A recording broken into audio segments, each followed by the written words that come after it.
I used to dance until sunrise. Now some days I can barely get out of bed. That's what Emily told me last week, her voice breaking as she described how chronic pain had changed not just her body, but her entire sense of self. Like Emily, millions of us wake up each day feeling like we're living in a body that's become a stranger, one that doesn't move, feel, or respond the way it used to. Maybe you've looked in the mirror and barely recognized yourself. Or perhaps you've pulled away from a lover's touch, afraid it might trigger your pain. Or maybe you've lain awake at night wondering, will anyone ever desire me again? If any of these thoughts have crossed your mind, this next few minutes could change how you see yourself and your relationships forever.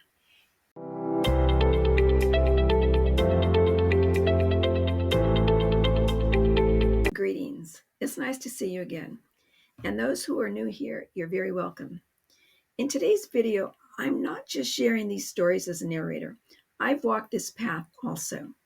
And today we're going to have an honest conversation about something rarely discussed: how chronic pain affects not just our body image, but our most intimate connections, and most importantly, what we can do about it. When chronic pain arrives, it's like an uninvited guest that overstays its welcome. We might start seeing our bodies differently, not as reliable partners in our life journey, but as something that's let us down. You might find yourself thinking, my body used to let me run marathons. Now some days I can barely walk to the mailbox. I don't recognize myself in photos anymore. I feel like I'm aging faster than everyone around me. And how can I be intimate when I can barely move without pain? These thoughts are completely normal. When pain becomes a daily companion, it can feel like your body has betrayed you. This shift brings unique challenges that many don't talk about. There's the social intimate impact.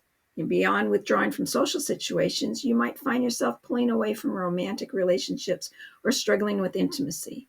The fear of being vulnerable, both emotionally and physically, can create barriers between you and potential partners. As Richard, a 35-year-old with chronic back pain, shares, I thought my romantic life was over when my chronic pain started, but my partner and I discovered that morning was our best time for intimacy. When my pain levels were lowest, we started having morning dates instead of evening ones. It completely changed our relationship. Pain can affect how we move, our posture, or even our weight due to decreased mobility. Jessica, living with rheumatoid arthritis, shared that she found a unique solution. She said that in the pool, I feel weightless. My partner and I started taking swimming classes together. It became our special time to connect physically without pain being the main focus. But even as we find ways to adapt to physical changes, the mental and emotional toll can feel overwhelming at times. Chronic pain can lead to a cycle of frustration where physical limitations feed into emotional distress, which in turn can intensify our experience of pain and affect our relationships. But there are ways to rebuild your relationship with your body and maintain meaningful connections. Let's explore practical strategies that have worked for real people. First strategy we're going to talk about is practice compassion. Your body isn't your enemy. It's doing its best to protect and heal you. Try speaking to yourself as you would to a dear friend going through a difficult time. Instead of, I hate how weak I've become, try, my body is working hard to cope with challenging circumstances. Second strategy is to focus on what you can do rather than dwelling on limitations. You should celebrate your body's abilities. This includes finding new ways to experience intimacy and pleasure that work within your current capabilities. Here are some intimacy connection hacks. The pillow method, and this involves, Tricia explained, the fibromyalgia patient. She discovered strategic pillow placement during intimate moments helped her maintain comfortable positions. It's like building a comfort fort, she said. Now my partner and I make adjusting the pillows part of our intimate ritual. Then there's the traffic light system. Alex and his partner developed a simple communication system. Green light, touch is welcome and pain is manageable. Yellow light, proceed with caution, stick to pre-discussed safe touches. Red light, no touch needed right now, focus on emotional intimacy. It takes the pressure off of having to explain everything in the moment, Alex said. This also works with the touch map, which involves working with your partner to create a visual or written map of your body indicating green zones, areas that really experience pain, yellow zones, areas that vary day to day, and red zones, high pain areas to avoid.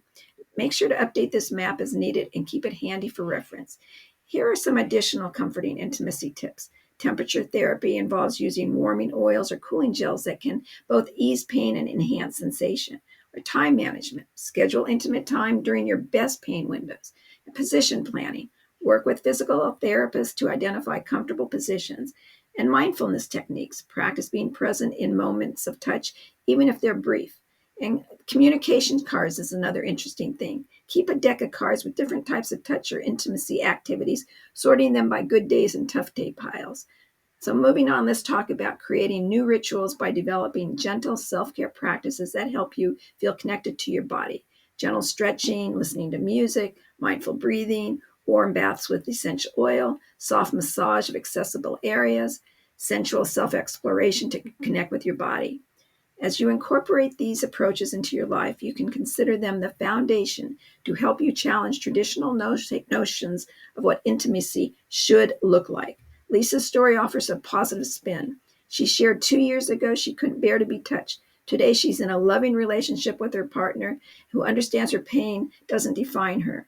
They've created their own language of love that works for them. Please remember your story isn't over. It's just being written in a different way than you expected. And finally, and perhaps the most important thing in reawakening your intimate world, is challenging societal standards that equate worth with physical ability and appearance. Your value isn't determined by what your body can or cannot do. Beauty exists in resilience, in adaptation, and in quiet strength it takes to face each day. This isn't about surviving with chronic pain. It's about reclaiming your right to feel desired, to experience pleasure, and to connect deeply with others, even if that looks different than before. Your body's story is still being written. While chronic pain may be part of that story, it doesn't have to be the whole story. Your capacity for intimacy, love, and connection remains unlimited. Thank you for sharing this time with me. So it's bye for now, and I'm wishing you a comfortable week.